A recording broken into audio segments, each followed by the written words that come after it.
ನಮಸ್ಕಾರ ನನ್ನ ಪ್ರಿಯ ವೀಕ್ಷಕರೇ, ನಮ್ಮ ಲಕ್ಷ ಚಾನಲ್ಗೆ ಸ್ವಾಗತ. ವೀಕ್ಷಕರೇ, ಇವತ್ತು ನಾವೊಂದು ಅದ್ಭುತವಾದಂಥದ್ದೊಂದು ಮಂತ್ರ ನೋಡೋಣ ಇವತ್ತು. ಯಾಕೆ ನಾನು ರಾಶಿ ನಕ್ಷತ್ರ ಹೇಳ್ತೀನಿ ಅಂತ ಹೇಳಿದ್ದೆ. ಅಂದರೆ ಸಾಕಷ್ಟು ಜನ ಕೆಲವರು ಸಾಲ ಮಾಡ್ಕೊಂಬಿಟ್ಟಿದ್ದೀವಿ, ಸಿಕ್ಕಾಪಟ್ಟೆ ಸಾಲ ಆಗಿದೆ, ಊರು ಬಿಟ್ಟಿದ್ದೀವಿ, ಮನೆ ಬಿಟ್ಟಿದ್ದೀವಿ, ಹೆಂಡತಿ ಮಕ್ಕಳನ್ನ ಬಿಟ್ಬಿಟ್ಟು ಹೊರಗಡೆ ಎಲ್ಲೋ ಕದ್ದು ಮುಚ್ಚಿ ಓಡಾಡ್ತಾ ಇದ್ದೀವಿ. ನಮಗೆ ಜೀವನ ಈ ಥರದ್ದು ಒಂದು ಆಗಿದೆ. ನಮ್ಮ ಜೀವನ ಇದಕ್ಕೊಂದು ಪರಿಹಾರ ಕೊಡಿ. ನಾವು ಎಲ್ಲಿ ಕಳ್ಕೊಂಡಿದ್ದೀವೋ ತಿರ್ಗಿ ಅಲ್ಲಿ ಪಡ್ಕೊಳ್ತಾರೆ ಅಂತ ಹೇಳ್ತಾರೆ ಎಲ್ಲರೂ, ಅದೊಂದು ಹೇಳ್ತಾರೆ. ಆದರೆ ನಮಗೂ ಆ ಥರದ್ದು ಯಾವ್ದಾದ್ರು ಒಂದು ಮಾಡಿ ಅದೊಂದು ಕೊಡಿ, ಯಾವ್ದಾದ್ರು ಆ ಥರದ್ದು ಅಂತ ಸಾಕಷ್ಟು ಜನ ಕೇಳ್ತಿದ್ರಿ. ಯಾಕೆಂದರೆ ಅದನ್ನು ನೀವು ಮೊದಲೇ ಅದನ್ನು ಒಂದು ಯೋಚನೆ ಮಾಡಬೇಕಾಗಿತ್ತು. ಈ ರೀತಿ ಮಾಡಿದವ್ರು ಯಾರೂ ಉದ್ಧಾರ ಆಗಿಲ್ಲ. ಯಾವುದೋ ಒಂದು ಅದೃಷ್ಟ ಇದ್ದವರು ಆ ಒಂದು ಇದಾಗುತ್ತೆ. ಆ ಥರದವ್ರು ಹೋಗಿ ನೀವು ಒಂದು ಸಾರಿ ಹೋಯ್ತು ಅಂದಾಗ ಮತ್ತು ಇನ್ನೊಂದು ಸಾರಿ ನೀವು ಎಚ್ಚರಿಕೆ ಆಗಿರಬೇಕು. ಆದರೂ ನಾನು ಪದೇ ಪದೇ ಕೆಲವೊಂದು ಇದರಲ್ಲಿ ಹೇಳ್ತಾನೆ ಇರ್ತೀನಿ. ಆದರೂ ಆಸೆ, ಮನುಷ್ಯನಿಗೆ ಆಸೆ ಇರಬೇಕು, ನಿಜ. ಆಸೆ ಇದ್ರೇ ಬದುಕೋಕ್ಕಾಗುತ್ತೆ. ಅಂದರೆ ದುರಾಸೆ ಇಟ್ಕೊಂಡ್ರೆ ಇರೋದು ಕಳ್ಕೊಂಡು ಈ ರೀತಿ ಬೀದಿಗೆ ಬಿದ್ದುಬಿಡ್ತೀವಿ ನಾವು. ಹಂಗಾಗಿ ವೀಕ್ಷಕರಿಗೆ ಇವತ್ತು ಒಂದು ಅಂಥದಕ್ಕೆ ಇದು ಏನು ಅಂತ ಅನ್ನೋದಿದ್ರೆ, ಈ ಲಾಟ್ರಿ, ಸಟ್ಟ, ಜೂಜು, ಜಾಕ್ಪಾಟು, ರೇಸು, ಇವು ಇನ್ನೂ ಏನೇನೋ ಸಾಕಷ್ಟು ಇದೆ. ಅದು ಅಷ್ಟು ಗೊತ್ತಿಲ್ಲ, ಇಷ್ಟೇ ನನಗೆ ಗೊತ್ತಿರೋ ಅಂಥದ್ದು. ಅದು ಹೀಗೆ ಸಾಕಷ್ಟು ಇರೋದರಿಂದ ಇಂಥವಕ್ಕೆ ಕೆಲವೊಂದು ಹಣ ಹಾಕಿ ಕಳ್ಕೊಂಡು ಹೆಂಡತಿ ಮೂಗ್ಬಟ್ಟಿಂದ ಹಿಡ್ದು, ತಾಲಿಯಿಂದ ಹಿಡ್ದು, ಕಿವಿ ಓಲೆಯಿಂದ ಹಿಡ್ದು, ಕೊನೆಗೆ ಸೀರೆ ತನಕನೂ ಬಂದಿದ್ದಾರೆ ಮಾರ್ಕೊಂಡು ಜೀವನ ಅದರಲ್ಲಿ ಹಾಕಿ. ನಾನು ಕಳ್ಕೊಳ್ತಾ ಇರ್ತಾರಲ್ವ, ಹಠ ಬರ್ತಾ ಇರುತ್ತೆ. ಈ ಸರಿ ಹೋಗ್ಬಿಟ್ಟಿದೆ, ಈ ಸರಿ ಹಾಕಿಬಿಟ್ರೆ ಬಂದೇ ಬಿಡುತ್ತೆ, ಏನಾದರೂ ಮಾಡಿ ಗೆಲ್ಲಬೇಕು ಅನ್ನೋ ಅವರಲ್ಲಿ ಒಂದು ಬಂದಾಗ ಏನಾಗುತ್ತೆ, ಅವ್ರಿಗೆ ಯಾವುದೂ ಪರಿಜ್ಞಾನ ಇರಲ್ಲ. ನಾನು ಏನು ಈಸ್ಕೊತಾ ಇದ್ದೀನಿ, ಏನು ಮಾಡ್ತಾಯಿದ್ದೀನಿ, ಅದು ಅವ್ರಿಗೆ ಜ್ಞಾನ ಇಲ್ಲ. ಅವ್ರಿಗಿರೋದು ಒಂದೇ ಕಾನ್ಸಂಟ್ರೇಷನ್, ಆ ಒಂದು ಕಳ್ಕೊಂಡಿದ್ದೀನಿ ತಗೋಬೇಕು, ಈ ಸರಿ ಆಡಿದ್ರೆ ಬಂದುಬಿಡುತ್ತೆ, ಈ ಸರಿ ಆಡಿದ್ರೆ ಬಂದುಬಿಡುತ್ತೆ. ಈ ರೀತಿ ಮಾಡಿ ಮಾಡಿ ಏನಾಗುತ್ತೆ ಆಗ್ತಾ ಇರುತ್ತೆ.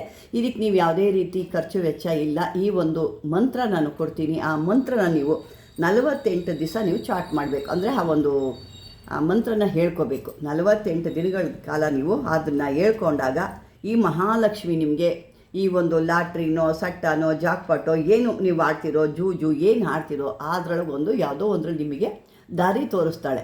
ಅಂದರೆ ಅದನ್ನೇ ನೀವು ಜೀವನ ಮಾಡ್ಕೋಬಾರ್ದು. ಏನೋ ನಿಮ್ಮ ಕಷ್ಟಕ್ಕೆ ಪರಿಹಾರ ಏನು ಸಿಗುತ್ತೋ ಅಷ್ಟು ತಗೊಂಡು ಸ್ವಲ್ಪ ದಿವಸ ಬಿಟ್ಬಿಡಬೇಕು. ಮತ್ತು ಒಂದು 48 ದಿವಸ ಅದನ್ನು ಮತ್ತೆ ಪಠಣೆ ಮಾಡಿ, ಅಂದರೆ ಜಪ ಮಾಡಿ ಮಂತ್ರ ಮತ್ತೆ ನಿಮಗೇನು ತಗೋಬೋದು. ಆ ಒಂದು ಸೂಕ್ಷ್ಮ ಆ ದೇವಿ ನೀಡ್ತಾಳೆ. ಆ ಒಂದು ನಿಮಗೆ ಕನಸಿನಲ್ಲಿ ಆ ದೇವಿ ಸೂಕ್ಷ್ಮ ನೀಡಿದಾಗ ಮತ್ತೊಮ್ಮೆ ನೀವು ಹಾಡ್ಬೋದು. ಅವಳು ಸೂಕ್ಷ್ಮ ಕೊಟ್ಟಿಲ್ಲ ಅಂದರೆ ನೀವು ಹಾಡೋಕ್ಕೆ ಹೋಗಬಾರ್ದು. ಇದು ಒಂದಿದು. ಇದನ್ನು ನೀವು ಆ ರಾತ್ರಿ ಸಮಯದಲ್ಲಿ ಹೇಳೋ ಅಂಥ, ರಾತ್ರಿ 8 ಗಂಟೆ ಮೇಲೆ ಯಾವಾಗಾದ್ರೂ ಹೇಳಿ, 8 ಗಂಟೆ ಅಥವಾ 8 ಗಂಟೆ ಮೇಲೆ ಮಾಡ್ಕೊಳ್ಳೋ ಅಂಥದ್ದು. ಮತ್ತು ಇದಕ್ಕೆ ಸ್ವಲ್ಪ ನೀವು ರಾತ್ರಿ ಹೊತ್ತಲ್ಲಿ ಅಂದಾಗ ಈ ನಿಮಗೆ ಏನು ಕಳ್ಕೊಂಡಿದ್ದೀರಾ ಅದನ್ನು ನಾನು ಪಡ್ಕೋಬೇಕು ಅಂದಾಗ ಬರೀ ಹಾಡಿದ್ರಿ, ಹಠ ಮಾಡಿ ಹಾಡಿದ್ರೆ ಅದರಲ್ಲಿ ಬರೋದಿಲ್ಲ. ಕೆಲವೊಂದು ಸೂಕ್ಷ್ಮೆಗಳನ್ನ ಇಲ್ಲಿ ಪಾಲನೆ ಮಾಡಬೇಕಾಗುತ್ತೆ. 48 ದಿನಗಳ ಕಾಲ ನೀವು ಒಂದು ದೀಕ್ಷೆ ರೀತಿಲಿ ಇರಬೇಕಾಗುತ್ತೆ. ಯಾವುದೇ ಮಧು ಮಾಂಸ ಯಾವುದು ತಿನ್ನೋದು ಅಥವಾ ಬೇರೆ ಹೆಣ್ಣು ಮಕ್ಕಳದ್ದು ಒಂದು ಸಂಘ ಮಾಡೋದು ಅಂಥದ್ದೆಲ್ಲ ಮಾಡಿದಾಗ ಇದ್ದಿದ್ದು ದರಿದ್ರ ಅನ್ನೋದು ಹಿಡ್ಕೊಂಬಿಡುತ್ತೆ ನಿಮಗೆ. ಮಾಡ್ತೀನಿ ಅಂದಾಗ ಸ್ವಚ್ಛತೆ ಮನಸ್ಸಿನಿಂದ ಒಂದು ಅವಳ ಕರುಣೆ ನಿಮಗೆ ಬೇಕು ಅನ್ನೋದ್ರಿಂದ ದೀನವಾಗಿ ಆ ದೇವಿ ಹತ್ರ ಕೇಳ್ಕೋಬೇಕು. ನಾವು 2 ಕೈ ಚಾಚಿ ಭಿಕ್ಷೆ ಆ ದೇವಿ ಹತ್ರ ಬೇಡ್ಕೊಂಡಾಗ ಅವಳು ನಮಗೆ ಪ್ರಸಾದ ರೂಪದಲ್ಲಿ ಯಾವುದೋ ಒಂದು ರೀತಿ ಕೊಡ್ತಾಳೆ ನಮಗೆ. ಆದರೆ ನಾವು ಏನು ಮಾಡ್ತೀವಿ, ಹಣ ಬರಲಿ, ಅಯ್ಯೋ ಹಣ ಬೇಕೇ ಬೇಕು, ನೀನು ಕೊಡು ಅಂತ ಅವಳನ್ನ ಹಿಡಿದು ಎಳೆದಾಡ್ತೀವಿ. ಆಗ ಅವಳಿಗೆ ಏನಾಗುತ್ತೆ, ಯಪ್ಪ ಇವರಿಂದ ಬಿಡಿಸ್ಕೊಂಡ್ರೆ ಸಾಕು ಅನ್ನೋಷ್ಟರ ಆಗೋಗ್ಬಿಡುತ್ತೆ. ಅಷ್ಟು ಇದು ಮಾಡಬಾರ್ದು. ಒಂದು ಭಕ್ತಿಯಿಂದ ಅವಳು ಕರುಣೆ ಬರಬೇಕು.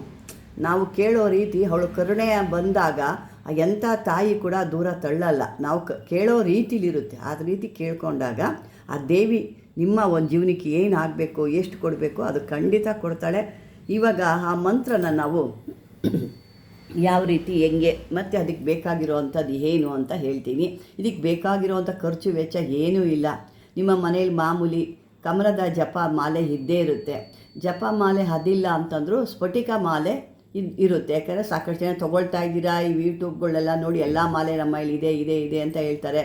ನನಗೆ ಹೇಳ್ತಾರೆ ಸಾಕಷ್ಟು ಜನ, ಅಮ್ಮ ನನ್ನ ಹತ್ರ ಈ ಮಾಲೆ ಇದೆ, ಈ ಮಾಲೆಯನ್ನು ತೊಗೊಂಡಿದ್ದೀನಿ, ಈ ಮಾಲೆಯನ್ನು ತೊಗೊಂಡಿದ್ದೀನಿ, ಸಿದ್ಧಿ ಮಾಡ್ಕೋಬೇಕು ಅಂತ ಸಾಕಷ್ಟು ಜನ ಹೇಳ್ತಾ ಇರ್ತೀರ.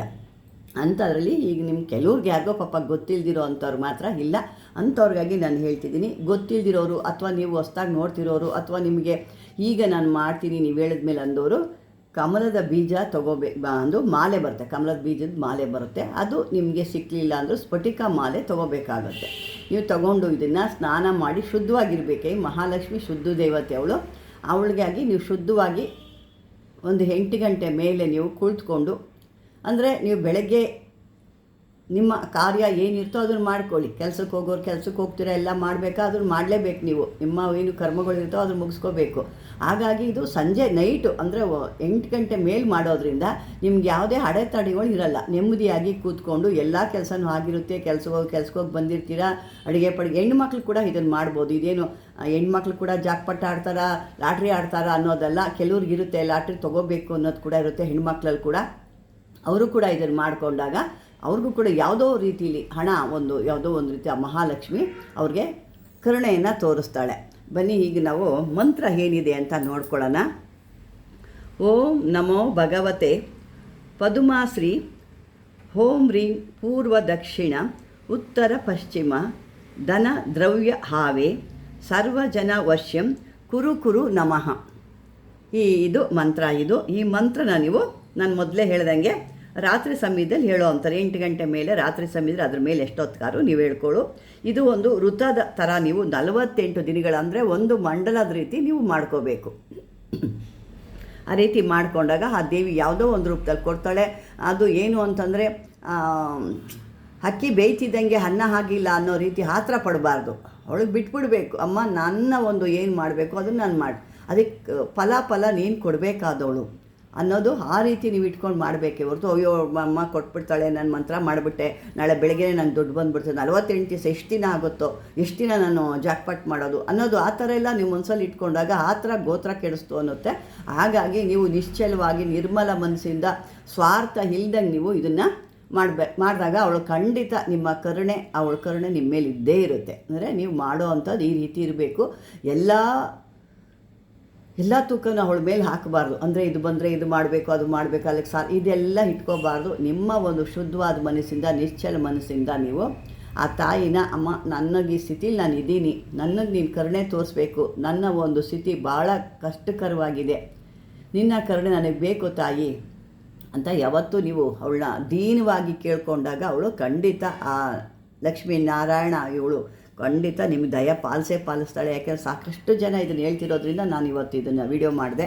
ಅಂದರೆ ಇದನ್ನು ದುರ್ಬಳಕೆಗೆ ಮಾಡ್ಕೋಬೇಡಿ. ಯಾಕಂದರೆ ಇದನ್ನು ನಾವು ಕೊಡೋದೇ ತಪ್ಪಾಗುತ್ತೆ. ನಾವು ಒಂದು ಹೇಳಿದಾಗ ನೀವು ಅದನ್ನೇ ಕಂಟಿನ್ಯೂಸ್ ಮಾಡ್ತೀರಾ. ಆದರೆ ಕೆಲವೊಬ್ಬರು ನನಗೆ ಕೇಳ್ತಾ ಇರೋದ್ರಿಂದ ನನಗೆ ಆ ಒಂದು ಮನಸ್ಸಿಗೆ ಬೇಜಾರಾಗಿ ನಾನು ಕೊಡ್ತಾಯಿದ್ದೀನಿ. ಇದನ್ನು ಮಾಡಿಕೊಂಡು ನಿಮ್ಮ ಕಷ್ಟಗಳನ್ನ ನೀವು ಪರಿಹಾರ ಮಾಡ್ಕೊಳ್ಳಿ ಅಂತ ಹೇಳ್ತೀನಿ.